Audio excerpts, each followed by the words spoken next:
माँ भागवत भगवान की। अब देखिए दूसरे अध्याय का हम अर्थ बताएंगे और गीता का अध्याय भी पढ़ेंगे।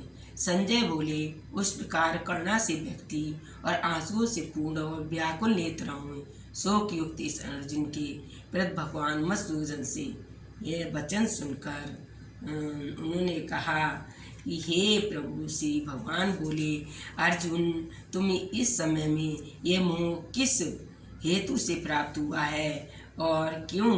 तो यह श्रेष्ठ पुरुषों द्वारा चरित्र स्वर्ग को देने वाला है और कार्तिक को करने वाला ही है। क्योंकि इसलिए हे अर्जुन, नपुंसकता को मत प्राप्त करो और तुमसे यह उचित नहीं जान पड़ती। परंतु हृदय की तुच्छ दुर्बलता को त्याग कर युद्ध के लिए खड़ा हो गया है। और इस तरह से अर्जुन बोले, हे मधुसूदन, मैं रणभूमि में किस प्रकार के बाणों से भीष्म पितामह और द्रोणाचार्य के विरुद्ध लड़ूंगा? कौन कहता है?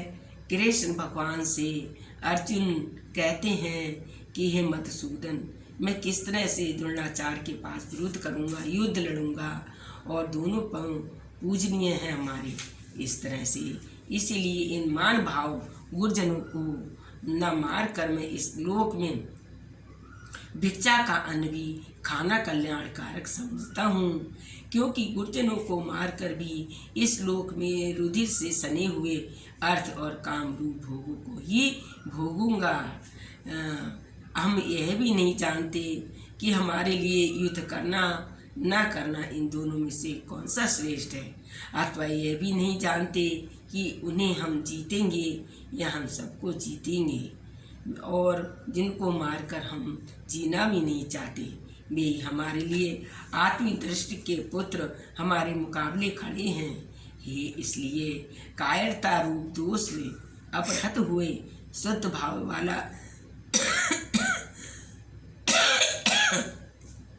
धर्म के विषय में मोह चित्र हुआ है। और मैं आपसे पूछता हूँ कि जो साधन निश्चित कल्याणकारक हो वह मेरे लिए कहिए। क्योंकि मैं आपका शिष्य हूँ, इसलिए आपके शरण में मुझको शिक्षा दीजिए।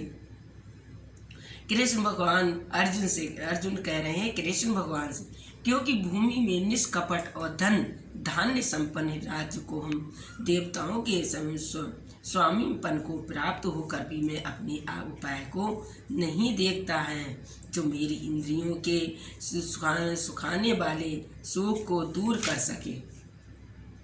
इसलिए संजय बोले, हे राजन, निंदा निद्रा को जीतने वाले अर्जुन अंतर्यामी श्री कृष्ण महाराज के प्रति इस प्रकार कहकर फिर वे गोविंद भगवान से युद्ध नहीं करूँगा यह स्पष्ट कहकर चुप हो गए।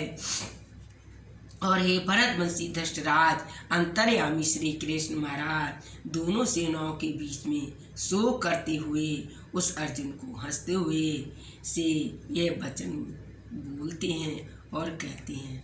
अब हम आपका इसका दूसरा जो अर्थ है वो कल बताएंगे।